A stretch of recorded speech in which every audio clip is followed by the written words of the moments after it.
Bendiciones para todos, bienvenidos.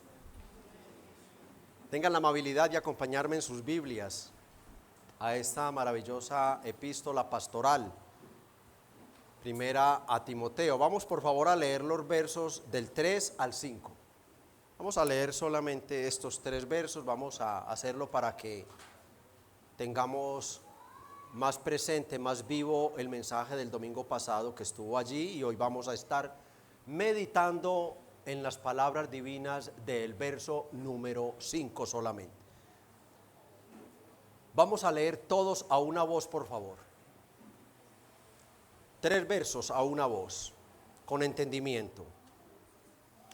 A la una, a la voz de 2 y a las 3. Como te rogué que te quedases en Éfeso cuando fui a Macedonia, para que mandases a algunos que no enseñen diferente doctrina, ni presten atención a fábulas y genealogías interminables que acarrean disputas más bien que edificación de Dios que es por fe.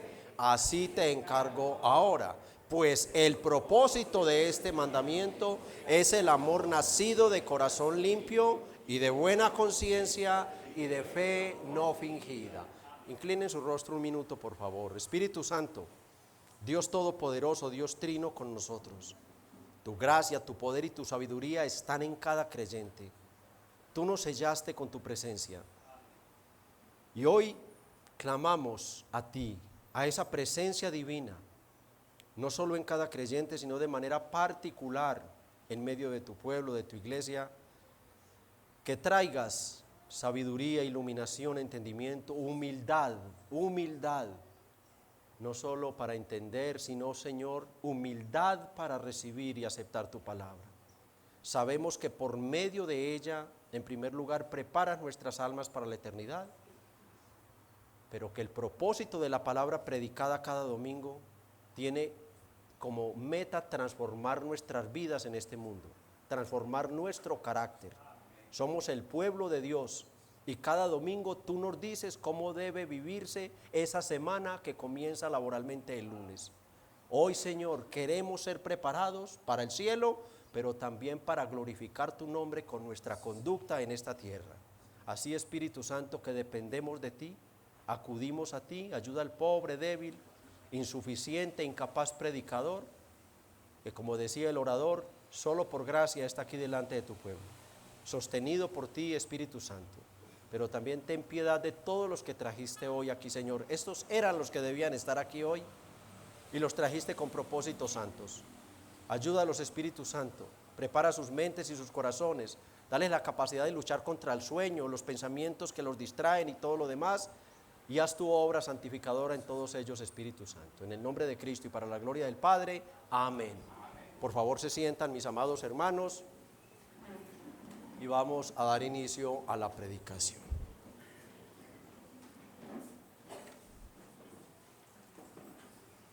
Una de las luchas más, digamos, feroces que ha tenido que enfrentar la iglesia del Señor Jesucristo a través de todos los tiempos es, sin lugar a dudas, la lucha contra las herejías, la lucha contra las falsas doctrinas.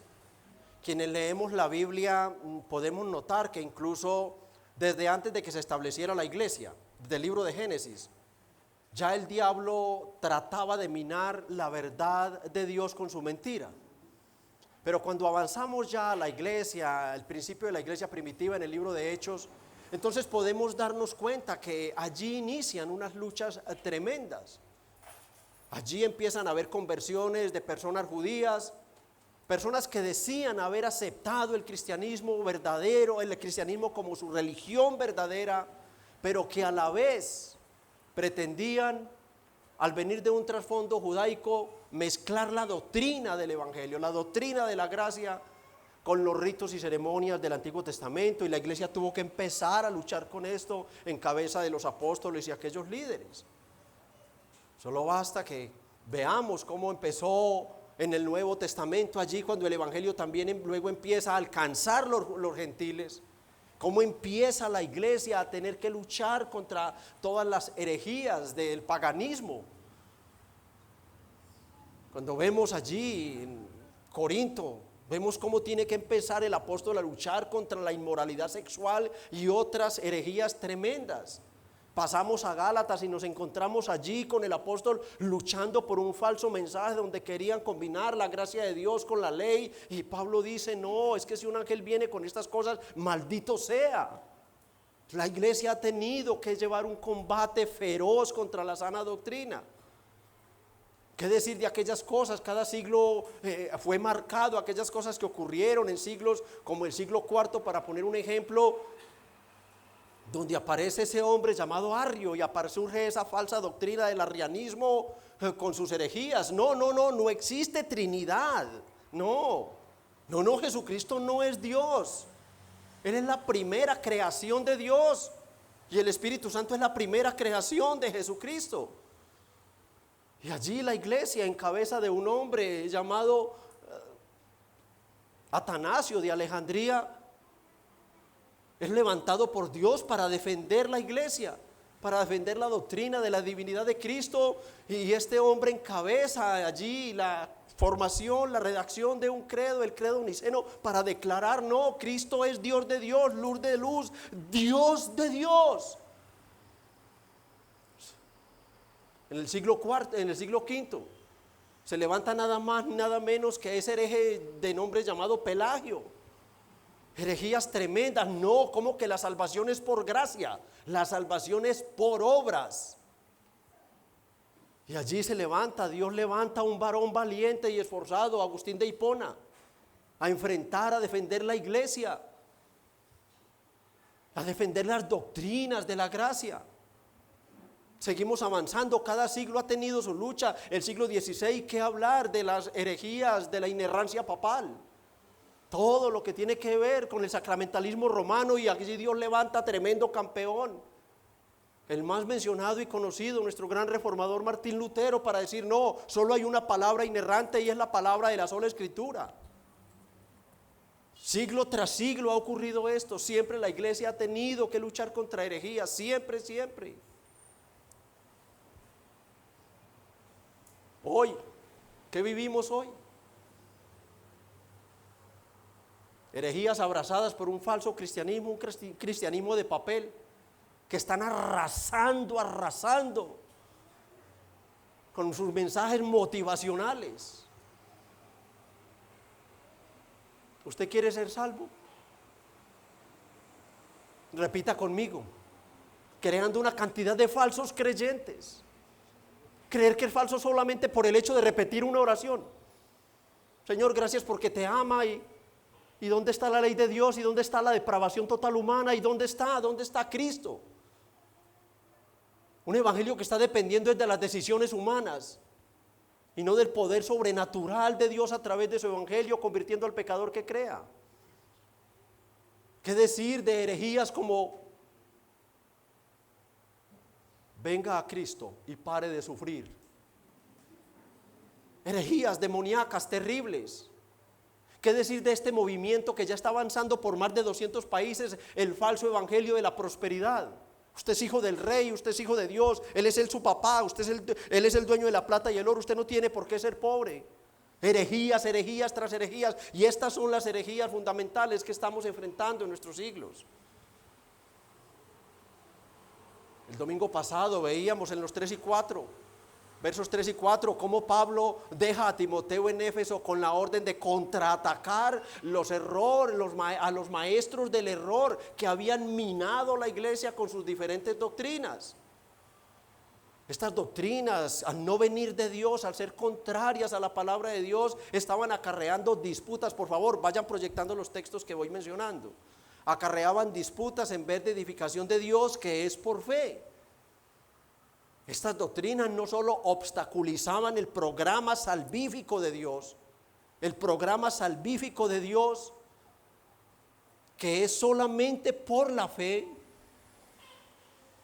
sino que, como veremos en el verso 5, amenazaban la edificación espiritual de la iglesia al atacar las virtudes cristianas esenciales para la vida de piedad en la iglesia.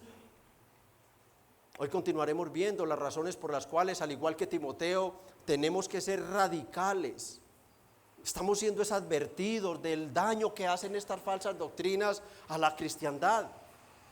Y como Timoteo tenemos que ser radicales y si las detectamos, atacarlas, hermanos. Atacar estas falsas doctrinas. Hoy meditaremos en el verso 5, cuyo tema es la razón por la cual debemos ser diligentes en erradicar las falsas doctrinas de la iglesia. Y el título que le he dado al mensaje es: las falsas doctrinas, una amenaza para la piedad de la iglesia. Las falsas doctrinas, ¿qué son? Pablo le explica a Timoteo, y Timoteo, mándalos callar. No tengas ninguna piedad con ellos. Ellos no han tenido piedad con la iglesia, Timoteo. Ellos han sido despiadados con las almas. Ellos están enseñando basura que no edifica. No tengas piedad de ellos. Mándalos callar. ¿Por qué?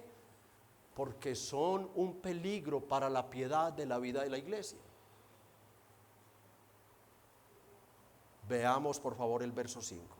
Pues el propósito de este mandamiento es el amor nacido de corazón limpio, de buena conciencia y de fe no fingida. Pablo le dice a Timoteo, el propósito de este mandamiento, a ver, ¿cuál mandamiento? Vean conmigo el verso 3, por favor.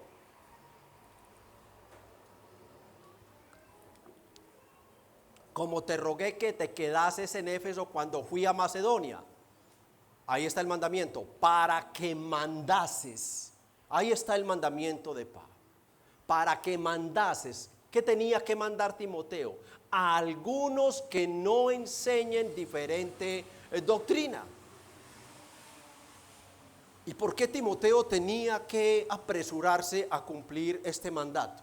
Recordemos que ya Timoteo había recibido directamente, personalmente, en el momento en que Pablo le ruega y Timoteo llora no queriéndose quedar. Pablo le dice, quédate, no me quiero quedar, apóstol, y allí hay ruegos y hay llanto, y Timoteo le dice, Pablo le explica, Timoteo, es que mira lo que está pasando.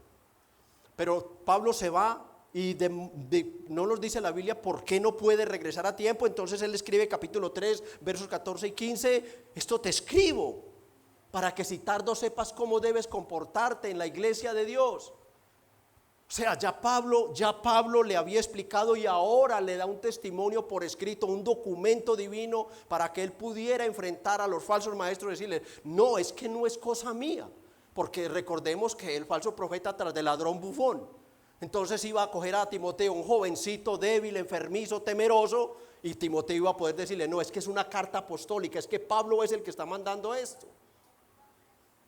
Entonces Timoteo tenía que apresurarse a darle cumplimiento al mandato. Pero ¿cuál es el propósito, hermanos? Era preservar, proteger las virtudes piadosas de la iglesia. El mandato dado por Pablo a Timoteo y por extensión a nosotros no era un capricho apostólico.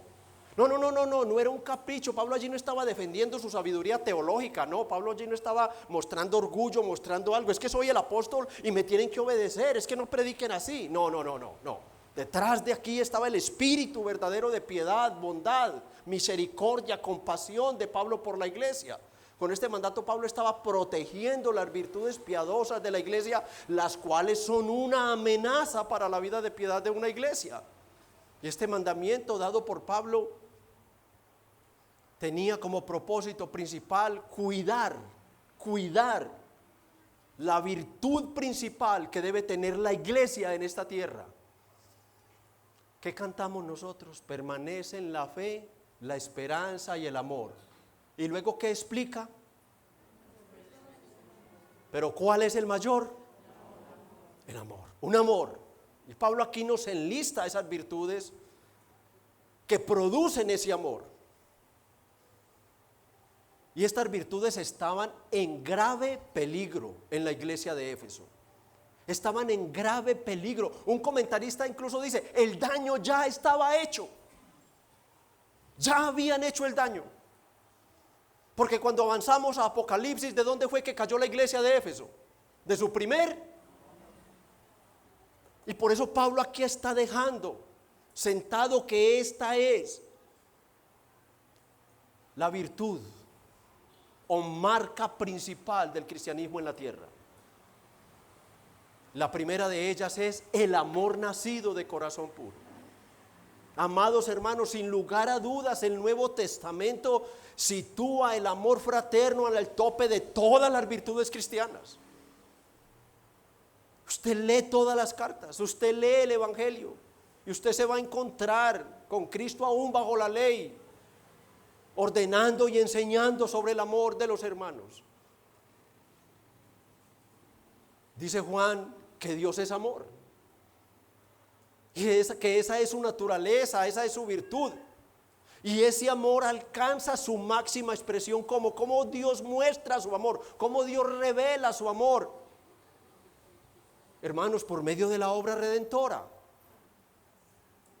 La redención es el medio por el cual Dios revela, saca a la luz su amor. ¿Quién creyera eso? Es la muerte de Cristo el medio que Dios usa para revelarle su amor a su pueblo escogido, que hoy es la iglesia, o bueno, desde la venida y ascensión de Cristo. Dice primera de Juan 4 del 7 al 9. Amados,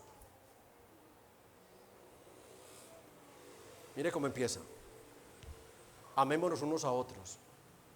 Esto está hablándole a una iglesia. No, él no está en una casa y allí hay el papá inconverso, la mamá inconversa y allí solo hay un hijo y él lo está cogiendo a todos por parejo y le está diciendo amados. Nos está dirigiendo a cristianos, a creyentes, a corazones regenerados y le está diciendo amados, amémonos unos a otros, porque el amor es de Dios. Todo aquel que ama es nacido de Dios, no que ama a la familia inconversa. No que ama a los enemigos de Cristo, no, que ama a aquellas almas regeneradas, selladas con el Espíritu Santo, que suspiran por Cristo, por la santidad, por la vida eterna, que tienen el reino de Cristo como prioridad sobre todas las cosas. Ese es nacido de Dios y conoce a Dios. El que no ama no ha conocido a Dios. El que no ama, no a papá y a mamá, las familias se aman entre ellas con un amor, claro que sí. Pero es que este amor es el amor divino, es el amor celestial, es el amor espiritual, es el amor de Dios. El que no ama no ha conocido a Dios, porque Dios es amor, ese es su ser, esa es su naturaleza. En Dios no es que haya amor como en nosotros. No, Él va a decir más adelante que si en nosotros hay amor, de este amor verdadero, es porque Él primero derramó su amor en nuestros corazones para que pudiéramos amarlos a Él y amarnos entre nosotros. En esto se mostró cómo revela Dios, cómo saca Dios el amor, cómo dice Él, es que no creen que los amo. No, es que esto es duro para un pecador, que un Dios 3 veces santo, justo, eterno, divino, glorioso, autosuficiente en sí mismo, entronizado en sí mismo, que nunca necesitó de nada para ser feliz, ahora venga y nos diga que nos ama, que no solo no nos lleva al infierno como merecíamos, sino que nos ama. Y en esto se mostró el amor de Dios para con nosotros. A ver, ¿cómo? En que Dios envió a su Hijo unigénito al mundo para que vivamos por Él. ¿Cuántos dicen amén? Ahí está la revelación del amor. Ahí está el amor. Romanos 5:8 sigue hablando de esa demostración. Mas Dios muestra su amor para con nosotros, en que siendo aún pecadores, Cristo murió por nosotros. O sea, ¿a cuántos mataste? ¿A cuántos crímenes cometiste? ¿Qué pecados cometiste? No cuentan si tuvieras a Cristo arrepentido. Es que Dios muestra su amor, es para con pecadores que dicen: Señor, estoy perdido delante de tu justicia. Señor, no tengo nada bueno en mí, no hay nada bueno. Empezando por la mentira, las codicias y lo demás, pero ponle en el pecado que quieras. Hay suficiente gracia y poder en Cristo para perdonar a un pecador. ¿Y sabes por qué? Porque si te ha puesto en Cristo es porque Dios te ama. ¿Cómo lo muestra? En que siendo aún pecadores, Dios no le dice a nadie: no, es que para venir a mí usted primero tiene que dejar todos sus pecados. Nadie se salvaría. No, yo vengo con mi carga, yo vengo como el progreso del peregrino con mi fardo de pecados, mi fardo de pecado. Y solamente me acerco a la cruz y el Señor lo recibe y yo salgo derecho. El fardo ha caído porque Cristo se los ha llevado. Dios lo ha visto como un pecador a él y ha derramado la ira santa que era para mí sobre él. Cristo murió por nosotros. Por puro y solo amor, mis amados hermanos. Por puro y solo amor. Pero este amor expresado del Padre tiene que poner sobre nosotros una carga, una responsabilidad. La muerte del Hijo por nosotros, por puro amor, demanda del creyente que nosotros también nos amemos entre nosotros, hermanos. Que nosotros nos amemos entre nosotros. Ese hermanito o esa hermanita que está a tu lado no es un extraño para ti, aunque su papá sea diferente, su mamá sea otra, su tipo de sangre, sus apellidos, su nacionalidad, su color de piel, su posición económica, lo que sea, los pecados que cometió diferentes a los tuyos. Es tu hermano y debes amarlo. Es tu hermano. Y sé que esto duele, que esto entristece, pero es más hermano o hermana ese que está a tu lado que aquellos hermanos y hermanas tuyas impíos que no han creído. Y Dios no te manda que los ames a ellos con este amor, sino que ames a ese hermano o a esa hermana que está ahí. Ellos serán tus hermanos y no llegan a creer hasta que mueran o tú mueras. Ahí se acaba todo. Pero ese hermanito o esa hermanita que tienes a tu lado será tu hermano eternamente. Y sabes una cosa, empieza a amarlo desde ahora. Entrénate amándolo desde ahora. Esto mata la murmuración, mata las diferencias. Este amor debe acabar absolutamente con toda clase de diferencia dentro de la iglesia. Y por eso es que la iglesia bíblica tiene que ser una familia en amor. Tiene que ser una familia en amor. Aquí nadie es más que nadie, empezando por el pobre insuficiente predicador. Nada de nada. Aquí el único que tiene la preeminencia es el Rey de Reyes y Señor de Señores. De resto todos somos iguales y debemos ¿qué? Amarnos los unos a los otros. Estaba en peligro grave esta clase de amor. Las falsas doctrinas envenenan el alma, endurecen el corazón, entenebrecen la conciencia, dañan todo buena virtud del Señor. Las falsas doctrinas son fantasías ilusorias. Y si ven en esas iglesias, porque pasé por una, a un hermano muy pobrecito, usted está endemoniado, tiene un espíritu de ruina. Ese es el amor que tienen con ellos. Traiga el anillo, traiga algo, pero pacte para que Dios lo libere. Pacte, tráigame la plata. Hay infelices mercaderes de la gracia y del evangelio. No, cuando vemos a alguien necesitado, nosotros nos dolemos con el que duele y compartimos con ellos de lo que Dios nos ha dado. Es el amor genuino. Primera de Juan 4:7, ¿qué nos dice? Primera de Juan 4:7.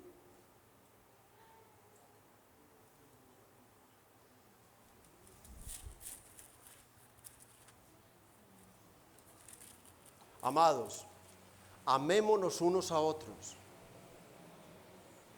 porque el amor es de Dios. Y miren esto: todo aquel que ama es nacido de Dios y conoce a Dios. ¿Conoces a Dios? ¿Eres de los que te ufanas si lo has creído de verdad, porque es verdad de haber nacido de nuevo? ¿Conoces a Dios? Pues si conoces a Dios, tú amas a tus hermanos.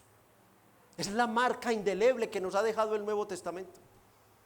¿Cómo se distinguen ellos? ¿Cómo se distinguen? Juan 13:34, un mandamiento nuevo os doy, que os améis unos a otros, como yo os he amado, os améis también vosotros.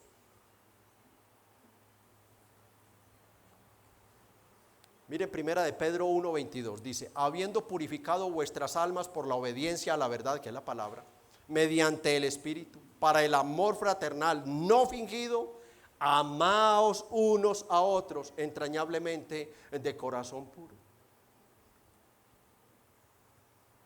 nuestros corazones fueron capacitados para amarnos los unos a los otros. Fueron capacitados. Este amor no nace de un corazón sucio. No. Este amor tiene una fuente maravillosa. Pablo dice que este amor es nacido, vuelvan al verso 5, es nacido de un corazón limpio. No es el amor el que produce el corazón limpio. No, el amor es nacido. Este amor brota de un corazón. El órgano, digámoslo así, donde primariamente Dios trabaja por medio de su Espíritu, es en el corazón, es la regeneración. Nosotros hemos sido transformados, cambiados, remodelados, restaurados, como quieran ponerlo, en el corazón. El verdadero creyente es una nueva criatura. Su corazón es nuevo. Su corazón no tiene ninguna clase de amargura, rencor, rabias contra sus hermanos. No, él ha entendido el amor revelado de Dios y él dice: ¿cómo puedo yo ir a hablar mal de un hermano, despreciar a un hermano, cuando yo fui peor pecador que él y Dios me ha puesto o establecido en Jesucristo para demostrarme su amor, perdonarme y salvarme, al igual que mi hermano? El amor nos pone en igualdad, nos pone a la par con nuestros hermanos. La marca del cristiano genuino es el hermano, es el amor entre los hermanos. Esto lo dice 1 Juan 3:10. En esto se manifiestan los hijos de Dios. ¿Y quiénes? Y los hijos del diablo. Todo aquel que no hace justicia y que no ama a su hermano no es de Dios. Y si ya dijo el Espíritu Santo que la marca del verdadero cristiano, de los hijos de Dios, entonces ¿de quién son hijos los que no aman a sus hermanos? Sí, suena pesado, pero es que miren la Biblia, no es el predicador, no es, son hijos del diablo. O sea, la marca que nos está dando el Espíritu hoy, o recordando que diferencia a los hijos del diablo con los hijos de Dios, es el amor entre ellos, es el amor fraterno. Es el amor fraterno. Espero que algunos se estén arrepintiendo de haber hablado mal de un hermano, de haber criticado a un hermano, que se estén arrepintiendo de no congregarse todos los domingos con sus hermanos por darle prioridad a la familia inconversa. Ustedes saben que les he enseñado que hay que amarlos, sí, pero ¿de qué manera? Pídanle perdón al Señor, arrepiéntase que Él perdona y dispónganse para vivir ese amor, para vivirlo. Dice Juan que hay una marca indeleble que distingue a los hijos de Dios de los hijos del diablo, y es que los hijos de Dios tienen la capacidad de amar a alguien que nunca conocían.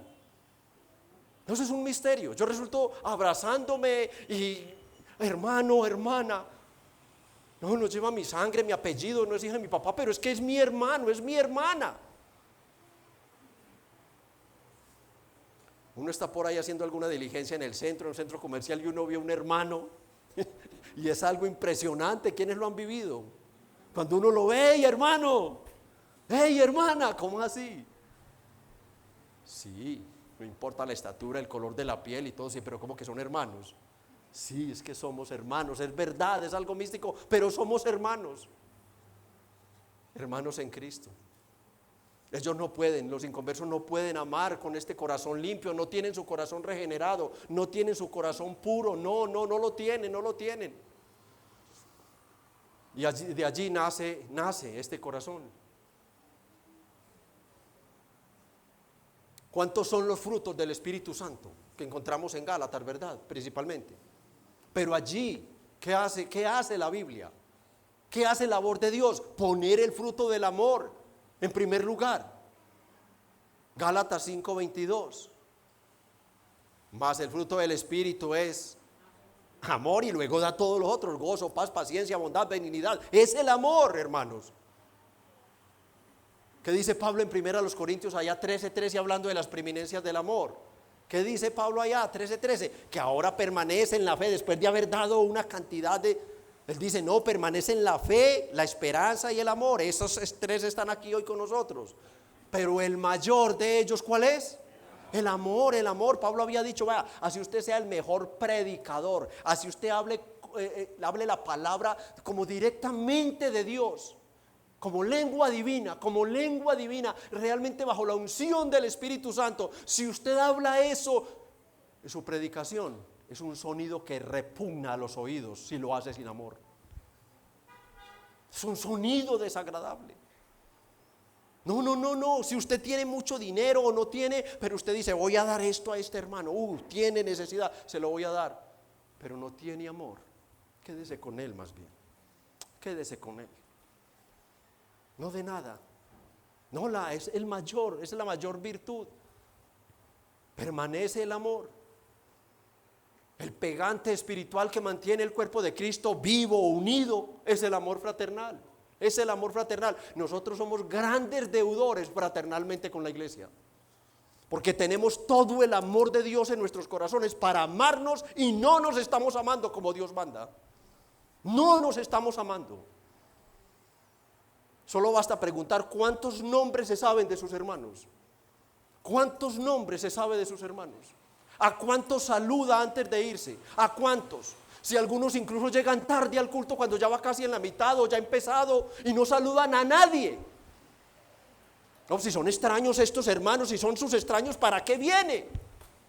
Usted viene porque es que esta es su familia. Usted siente necesidad urgente de venir a verlos y saludarlos.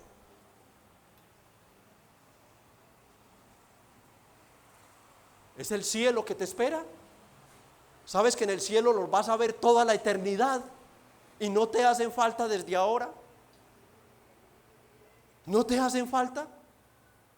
El que te dio 6 días para trabajar no te dará un día para venir a mostrar el amor tuyo, primero a Dios, claro está, pero el amor de Dios, por eso leíamos, el que ama a Dios, que ame a su hermano. Si usted dice que ama a Dios y no ama a su hermano, la verdad no está en usted. Pero esta verdad es una verdad, hermano, que estaba siendo gravemente amenazada en la iglesia de Éfeso. Y por eso es una advertencia para nosotros del grave peligro, de la gran amenaza que tienen las falsas doctrinas sobre la vida de piedad de una iglesia.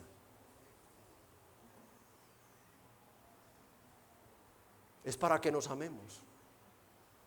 El que ama a Dios, dice 1 Juan 4:21, el que ama a Dios, que ame también a su hermano.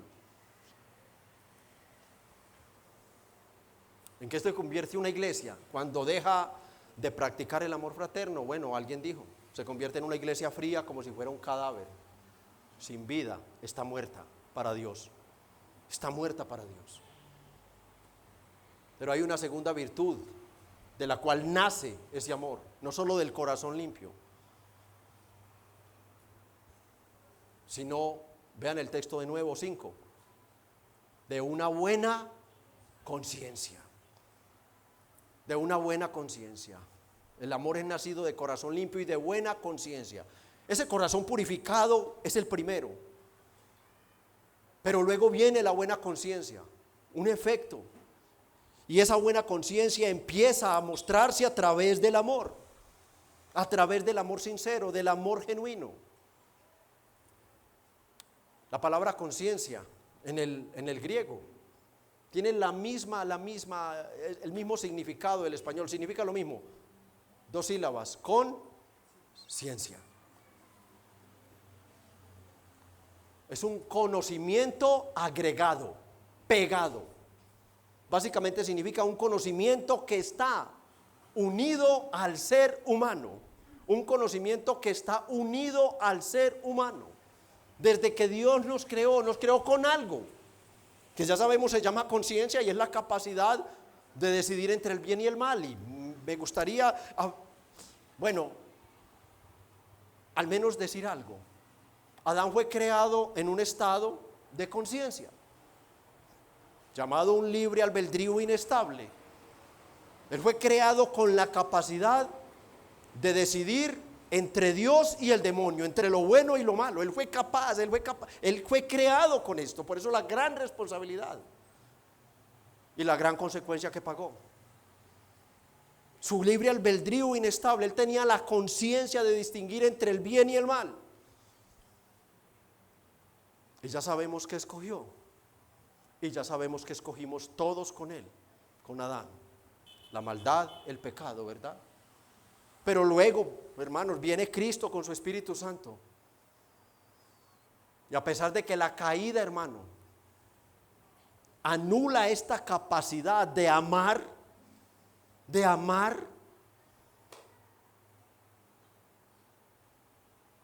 Cristo restaura esa labor de la conciencia. Cristo restaura la labor de la conciencia en nosotros. Y deja de inclinarse solo al mal, como hemos aprendido ahí en Génesis. Dios vio que los designios del hombre eran solamente de continuo al mal. Es tan malvado el hombre y éramos tan malvados nosotros que decíamos, es que yo soy bueno.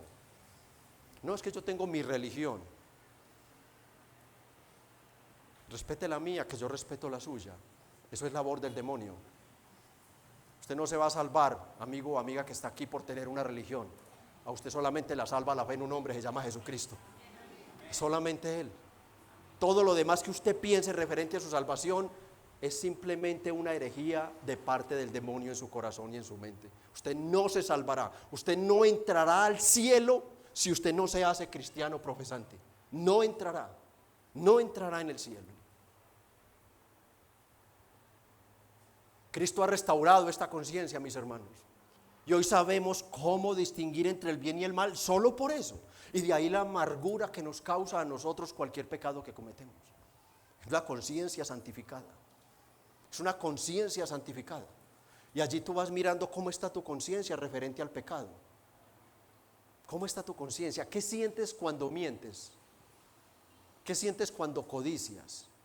¿Qué sientes cuando has hablado mal de un hermano o hermana? ¿Qué sientes cuando no lees la Biblia? Cosas que parecen tan livianas. No estoy hablando de pecados escandalosos, que los cristianos no practican el pecado. Ellos pueden caer en un pecado, mas no practicarlo. Sentimos tristeza, dolor, pena, vergüenza. Cuando se nos presenta una oportunidad de hacer el bien, y yo no lo hago, pero me voy o paso, llego a la casa y dentro de mí queda algo. Es que pudiste haberle hablado de Dios. Es que pudiste haber hecho algo. Es la conciencia santificada. Es que Dios habita en nosotros. Amén. Amén. Aquí está el poder de Dios en nosotros, amados, sin ser místicos. ¿Por qué? Porque nosotros fuimos sellados, dice Pablo en Efesios 1, 13, 14, con el Espíritu Santo. Y el Espíritu Santo no es alguien aparte de Dios, es el Dios trino habitando en nosotros. O sea que en nosotros hay poder para amar, hay poder santificador, hay poder para obedecer, hay poder para que hagamos las cosas como Dios manda. Tenemos una buena conciencia para obrar de acuerdo a la voluntad de Dios y no a la nuestra. Esa es la nueva conciencia, donde siempre queremos. ¿Por qué ya solo los cristianos queremos solo obedecer a Dios, hacer todo como de parte de Dios, delante de Dios y para Dios? ¿Por qué? Porque tenemos una conciencia santificada. Es una conciencia santificada. Si no te pesa el pecado que cometes, cualquiera, entonces tu conciencia no ha sido santificada, está entenebrecida. Debes orar a Dios, arrepentirte y entregarte a Cristo y suplicar el nuevo nacimiento. La falsa doctrina era una amenaza para todo esto, cauterizaba la conciencia. Claro, repítale fábulas y mentiras. Pablo va a decirle en la otra carta, luego lo veremos: cuidado, Timoteo, tú sabes lo que tienes que hacer para esto. Pero la verdadera doctrina, ¿qué hace, hermano? Mantiene nuestra conciencia libre, abierta, despejada. Una conciencia pura, que ya no se parcializa con nadie. ¿Les ha pasado algunas veces, o quizás has venido, entonces el Espíritu Santo reprende el pecado, porque no es el predicador, sino el Espíritu Santo? Reprende el pecado y tú miras y dices, qué bueno que vino. Esa es una conciencia mala. Cuando la Biblia te diga en la predicación, porque esta es labor de Dios, hey pecador, arrepiéntete, te puedes morir a la noche de un infarto.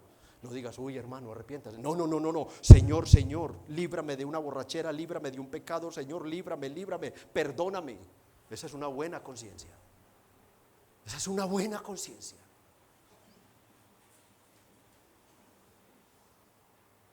Pero también las falsas doctrinas, hermano, son una amenaza para la piedad porque atentaban, hermano, contra el programa salvífico de Dios, que es por la fe. Ese amor puro, nacido de ese corazón limpio, de esa buena conciencia, tiene que ser producto también de una fe verdaderamente salvífica. Y Pablo aquí está conectando lo que había dicho al final del verso 4, cuando dice, en el verso 4, leámoslo todo: ni presten atención a fábulas y genealogías interminables que acarrean disputa más bien que edificación de Dios, que es por fe. Que es por fe. El plan salvífico de Dios, estas falsas doctrinas interrumpen, no lo interrumpen, lo estorban. Estorban porque a Dios nadie le va a pedir nada, pero sí estorban el plan de Dios es salvífico en el mundo. El Nuevo Testamento nos enseña que la salvación es solo por gracia y solo por fe. Pues el propósito de este mandamiento es una fe no fingida. Existen hermanos, buenos hermanos, que tienen la fe salvífica, pero al prestar atención a estas fábulas, a estas mentiras, mire, ¿por qué el mundo está como está? Porque es que es tan seductor lo que Roma inventó, es tan seductor todos estos dogmas papales, todo ese sacramentalismo romano, una criaturita de un mes bautizado, supuestamente mentira del diablo, los llevan, le buscan 2 padrinos para que luego digan, sí, es que usted está bautizado, mi hijo, y yo soy tu padrino. Y ese día que lo bautizan, lo ponen en una cuna, en una cama, se lo pasan de brazos en brazos, y los otros huepaje, baile, beba y haga de todo. Y eso le encanta al mundo. ¿Por qué? Porque es el pecado, es alimentando su pecado, alimenta su maldad. ¿Cómo le va a chocar a un pecador muerto en delitos y pecados que le digan, tranquilo, tranquilo, usted no mata, usted no roba, tranquilo, usted se muere, usted va para el cielo, y los que queden aquí le mandan unas misitas, tranquilo mijo? ¿Cómo no le va a gustar eso si va a vivir en pecado toda la vida? ¿Sabe dónde están los hijos de Roma? Primero que todo en el infierno, los que ya partieron. Y todos los otros hijos de Roma, mírenos en las prisiones, los grandes secuestradores, violadores, asesinos y todo lo demás, y toda esta delincuencia que hay en el mundo, esos son los engendros romanos. Esos son, y de ahí tú tienes que alabar a Dios, porque de ahí nos rescató Dios a nosotros. De ahí nos rescató. Pero teniendo cuidado con ellos, tenemos que amarlos y llevarles al único que los puede salvar, al Señor Jesucristo. Esa fe que causa incluso que, hermanos, cuando llegan esas fábulas y dele por aquí y dele por aquí, y va a una denominación y va a otra y escucha allí, y yo no sé por qué le gusta tanto darle gusto al diablo y ponen un maldito canal llamado enlace. Entonces eso los perturba a verdaderos cristianos que tienen la fe genuina. Y aquí los he recibido algunos a decir, es que yo a veces creo que no soy cristiana, pastor. Empiezo a preguntar por qué y encontramos el fondo del tema. Vayan conmigo, por favor, a segunda Timoteo,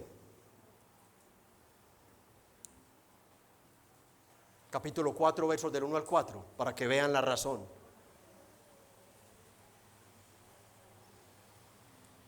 Te encarezco. Miren, un hombre está muriendo literalmente, está sentado en un burdo banco de madera, y él sabe que en cualquier momento se va a abrir una puerta y van a entrar unos verdugos con una enorme espada. Lo van a coger. Uno estirará su cabeza del cabello, porque él sí tenía, estirará su cuello, los otros lo cogerán de los hombros, lo estirarán, y el otro descargará un solo golpe y de un solo tajo volará su cabeza. Ese hombre estaba a punto y tenía un ser amado, amadísimo, hijo verdadero, legítimo en la fe, que lo amaba como su hijo que no tuvo fisiológicamente. Iba a morir y él sabe, y le va a escribir la última voluntad, ya se va a morir, y él no encuentra más que decirle, oh hijo mío, yo te encarezco, no sigas este camino. No, tú cásate y vive feliz, no te sometas a esto. No, busca la herencia que vas a perder si sigues este camino, no. Te encarezco delante de Dios. Esas son palabras de un moribundo para su hijo amado en la fe. Te encarezco delante de Dios y del Señor Jesucristo, que juzgará a los vivos y a los muertos en su manifestación y en su reino. ¿Qué es lo que le encarece delante de Dios, poniendo a Dios como testigo? Que prediques la palabra. que estés a tiempo y fuera de tiempo, redarguye, reprende, exhorta con toda paciencia y doctrina. Pablo, ¿por qué tengo que hacer esto? Ay, Timoteo, porque vendrá el evangelio de la prosperidad, Timoteo. Vendrán las falsas profetas, vendrá todo esto, Timoteo. Vendrán todas esas falsas promesas, pacta, siembra, decreta.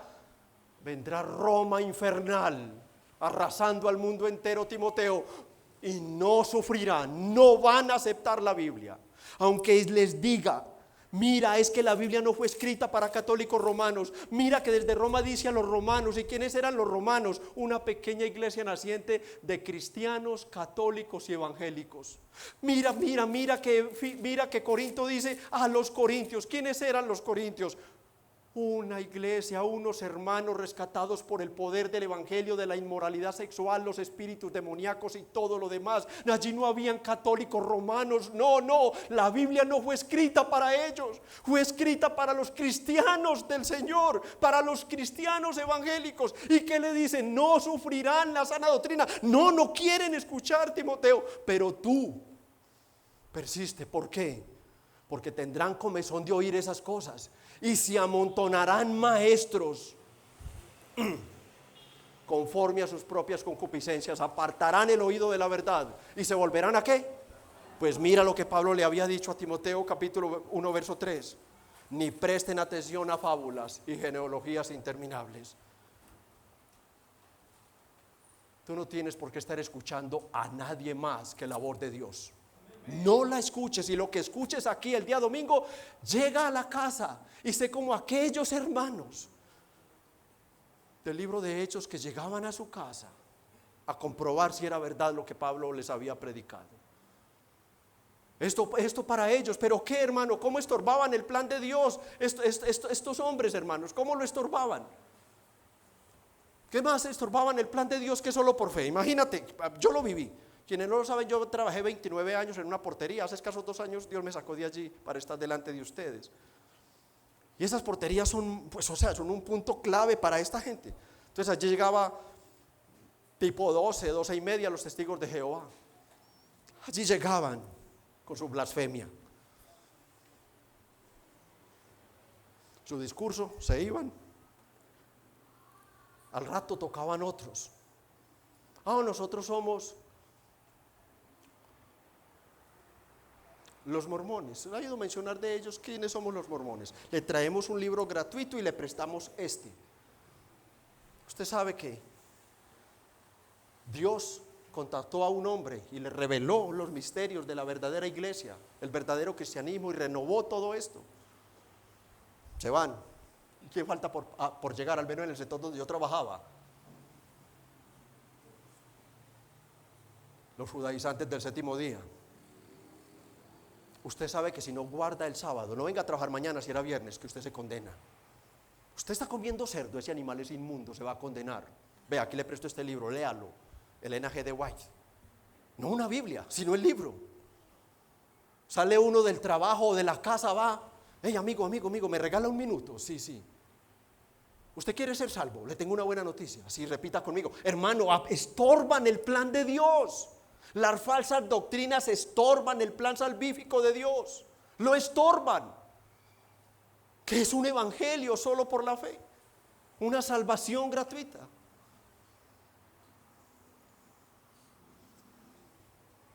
¿Y cuál es el remedio, hermanos? Para esto, la sana predicación. La sana predicación. ¿Por qué, hermanos? Porque Dios nos enseña en su palabra, allá en Romanos 10:17, que la fe es por el oír, y el oír la palabra de Dios. O sea, eso no es por estar escuchando fábulas, historias bonitas, no. El pecador es convertido de muerte a vida, de tinieblas a luz, de condenación a salvación. Es por el poder de la palabra.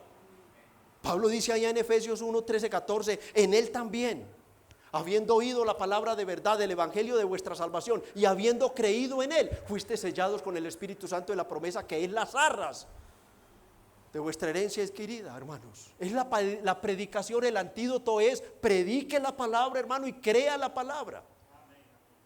Y esto no es solo responsabilidad del pastor. O sea, obviamente en una iglesia tiene que ser el pastor el que primeramente esté firme por la palabra, por la sana predicación, pero esto es responsabilidad de todos.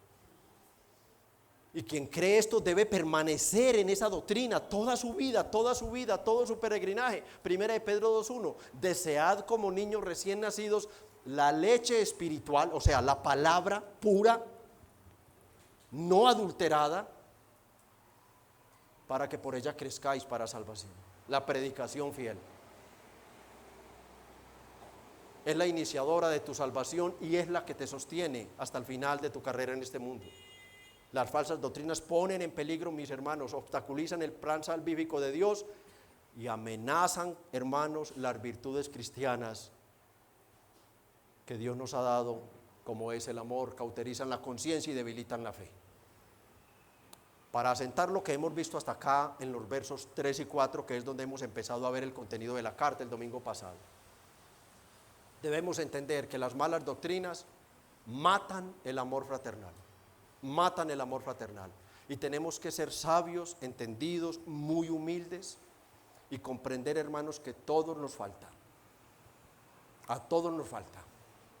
Deja la pena, sé que algunas personas tienen unas dificultades para relacionarse, deja el pecado, hay algo otros que su pecado les estorba, les avergüenza y entonces viven con una timidez, pero es una timidez debido al pecado en el que están. Arrepiéntete, abandona tu pecado y empieza a manifestar tu amor fraterno con los hermanos. Empieza a manifestar tu amor fraterno con los hermanos. Estamos en deuda con el Señor y con nuestros hermanos. Tú no eres un extraño ni para Dios ni para tus hermanos. Debemos entender que detrás de la orden de Pablo a erradicar las falsas doctrinas, hermanos, muy importante esto, había un espíritu de bondad, defender la vida piadosa de la iglesia. Así que hay una responsabilidad en todos nosotros. Siempre la iglesia ha sido atacada por las herejías, siempre, en cualquier momento va a llegar alguien acá, influenciado por esas falsas doctrinas, a proponerte y a hablarte al oído. Tú inmediatamente, con amor primeramente, enfréntalo. Hermano, hermana, esta no es esa iglesia. Ven y conócela primero. Y si tienes dudas, habla con el pastor porque no te voy a escuchar. Si es para hablarme de esto, no te voy a escuchar. Llegaste al lugar equivocado.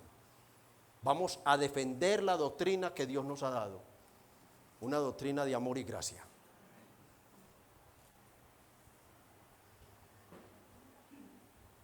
Tenemos que defender la piedad de la iglesia, cueste lo que nos cueste. Debemos entender que detrás de las virtudes cristianas está el único elemento que las puede alimentar y sostener: la predicación fiel de la palabra. Repito esto, hermanos. ¿Qué es lo que sostiene las virtudes santas de la iglesia? ¿Qué es lo que las sostiene, las alimenta? La predicación pura, fiel de la palabra de Dios. O sea, la sana doctrina, que es lo que Pablo está defendiendo. Responsabilidad de todos. Debemos entender que nosotros debemos ser defensores, que debemos contender ferozmente por la predicación de la sana doctrina. ¿Por qué, hermanos? Porque solo la sana doctrina, la predicación fiel de la palabra, produce una vida correcta ante Dios y ante el mundo. A ti nada ni nadie te va a cambiar o modelar si tú no te sometes a la palabra de Dios. Si tú no la lees con fe y te expones miércoles, domingo a la predicación pública de la palabra, es la única que te va a cambiar, es la única que te puede convencer, no hay otro poder. Puedes pedir 50,000 consejerías, pero si tú no estás haciendo tu trabajo, no va a pasar nada, no van a haber cambios en tu vida. Vas a seguir siendo un orgulloso, vas a ver el pecado de los demás como el horrible pecado y no vas a ver la viga enorme de tu pecado, acusando a los demás. Cuando te sometes a la palabra, ella te humilla, porque ella te recuerda que tú fuiste incluso más pecador de ese ser al que estás tú acusando. La palabra predicada, hermanos, de nada nos sirve tener una sana doctrina sin frutos. La sana doctrina no es solo conocer las verdades de Dios para que nos ufanemos de ellas. Uy, qué iglesia tan bíblica es donde estuve. Parece la iglesia del primer siglo. Dios quiera que lleguemos ahí, Dios quiera que sí nos parezcamos a esa iglesia donde busquemos solamente la gloria de Cristo. Hermanos, de nada sirve si los frutos de esa sana doctrina no están siendo visibles a mis demás hermanos. De nada sirve que vengas y vengas y vengas y vengas. ¿Y dónde está tu amor fraterno? ¿Dónde están las marcas de ese corazón puro, de esa buena conciencia y de esa fe no fingida? Pablo dice, la marca es el amor fraternal. Y es producto de esa buena doctrina. Amados predicadores, solo la doctrina correcta conducirá a la iglesia a una práctica correcta en esta vida. Amado predicador, solo la predicación correcta conducirá a la iglesia a una práctica correcta en su vida de piedad en este mundo. Solo ella, hermanos. ¿Qué dice Santiago 3:1? Hermanos míos, no os hagáis maestros muchos de vosotros, sabiendo que recibiremos mayor condenación. No, hermano, no esté deseando pararse en un púlpito a enseñar, hermano. No lo esté deseando, hermano. Deje que sea Dios el que gobierne su vida, cambie su corazón, humille su ser por completo, y entonces empezará a entender. ¿Por qué, hermanos? Porque por lo que dice Santiago acá, los maestros tenemos gran influencia sobre los alumnos que nos escuchan, y Dios les da el que crean en lo que les decimos. Y tendremos que rendir cuenta por lo que le enseñamos a la iglesia. Amados predicadores, suplica que el Señor te mantenga en un estado permanente de absoluta dependencia del Espíritu Santo, que tú puedas hablar de parte de Dios y en la presencia de Dios al pueblo de Dios, y que a lo que tú digas el pueblo pueda responder amén. El Señor nos ayude, predicadores, a ser fieles, predicando la sola Escritura. Iglesia, Dios no nos ha revelado su verdad tampoco, ni nos puso en una iglesia de sana doctrina para que nos creamos más sabios que los hermanitos que escasamente saben leer la Biblia. No somos más sabios que aquel que no entiende Juan 3:16. No somos más sabios que ellos. No somos más sabios que aquel que no comprende qué es el nuevo nacimiento, explicado por el Señor allá en Juan. No somos más sabios. Dios no nos reveló todo esto, mis amados hermanos reformados, creyentes bíblicos, para que nosotros nos ufanemos. No. Nos reveló esta doctrina para humillarnos. Te dio seguridad de salvación es para que tú vivas humillado, para que aprendas a ser humilde con tus hermanos, para que vivas más agradecido con Dios, para que crezcas en piedad, para que crezcas en santidad, y de manera muy especial, por lo que nos ha dicho el apóstol, para que crezcamos en amor fraternal, y que ese amor sea un amor nacido de un corazón puro, fruto de una buena conciencia y de una fe genuina. Por tanto, amada iglesia, agradece la doctrina, sí, agradece la doctrina que tienes, y que cuando vengas al culto, tú sepas muy bien que vienes a enfrentarte con la voz de Dios. Repito esto, cuando tú vengas al culto, tu hermano reformado, tu creyente bíblico, tú debes saber que tú no vienes a escuchar a un pobre insuficiente predicador, sino que si él, por la gracia de Dios, el Espíritu Santo, ha trazado fielmente la Biblia, tú vienes a enfrentarte es con la voz de Dios, y que cuando te diga arrepiéntete de tu pecado, no es el hermano, sino tú. Que cuando te diga te falta amor para con tus hermanos, no es a ellos, sino a tú. Yo pregunto, si todos los hermanos tuvieran el amor por los demás hermanos que tú tienes, ¿cómo sería esta iglesia? ¿Como una cubeta de hielo o como un horno a 220? O sea, mídelo tu amor, mide tu amor para los hermanos, y piensa, si todos tienen, si sus hermanos que están al lado tienen el amor que yo tengo por ellos, ¿cómo sería esta iglesia? Gloria al Señor, que la iglesia es sostenida es por el amor de Dios en Cristo Jesús, hermanos. Vienes a enfrentarte con la voz de Dios cuando te diga, sirve, los dones que te he dado, ponlos al servicio de la iglesia. Dios a todos nos ha dado dones, a todos. Cuando vengas a escuchar la voz de Dios, trae tu corazón preparado para humillarte delante de Dios cuando te diga, solamente por mi amor en Cristo te he salvado, y que eso te lleve a vivir en un estado permanente de gratitud. A los amigos, amigo, hasta hoy tú has vivido engañado por las falsas doctrinas. Ellas te dicen que tú eres bueno, que por tus buenas obras al morir irás al cielo. Pero hoy la sana doctrina te ha confrontado. La palabra de Dios dice todo lo contrario. Dice en Romanos 3:10 que no hay justo ni aun uno, por cuanto todos pecaron y están destituidos de la gloria de Dios. Romanos 3:23, que si mueres en tu condición de pecador, no arrepentido y poniendo tu fe en Cristo, tu destino será el infierno. Eso es lo que nos dice la palabra de Dios y es lo que tú tienes que creer. Porque entonces en el infierno tendrás toda la eternidad para preguntarte en qué me equivoqué para estar en este terrible lugar. ¿En qué me equivoqué? Y tu conciencia, que será iluminada en el infierno, sí, pastor. Tu conciencia va a ser capacitada en el infierno para que ella te diga, solo te equivocaste en una cosa para estar en este lugar de tormento. Rechazaste a Jesucristo. La conciencia una y otra vez en el infierno te dirá, estás en el infierno porque te equivocaste solo en una cosa. Rechazaste a Jesucristo, el Hijo de Dios, el cual te fue predicado para que solo por la fe tú fueras perdonado y salvado. ¿Qué es lo que dice la palabra en Juan 3:18? El que en él cree no es condenado, pero el que no cree ya ha sido condenado. ¿Por qué? La equivocación, porque no ha creído en el nombre del unigénito Hijo de Dios, que dice Hechos 4:12, en ningún otro hay salvación. Y en el infierno la conciencia te atormentará y te dirá, estuviste a esto ese domingo que fuiste. Y el predicador te suplicaba y te rogaba, reconcíliate con Dios, te vas a morir en cualquier momento y te irás al infierno. Reconcíliate con Dios, solo tienes que creer en Cristo. ¿Vas a darle más poder a tu orgullo religioso? ¿Vas a decir, no creo en Cristo, yo tengo mi religión, papá y mamá me criaron en esta religión y así como ellos murieron en ella, yo muero? Pues con ellos te irás al infierno. Porque solo hay un Señor y un Salvador y se llama Jesucristo. Él es el camino, la verdad y la vida, y nadie irá al cielo si no es por medio de Él.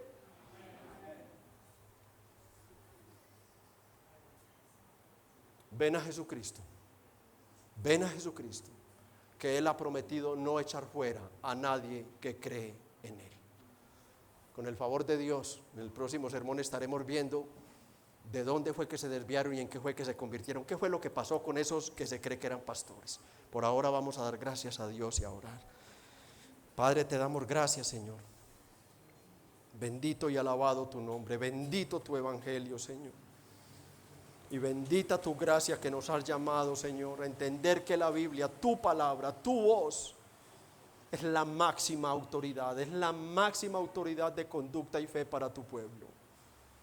Oh, gracias Dios por este milagro, porque es un milagro, Señor, que en medio de la contaminación doctrinal de este mundo, que en medio de la multiplicación de herejías, oh Padre, tú tengas un remanente, Señor.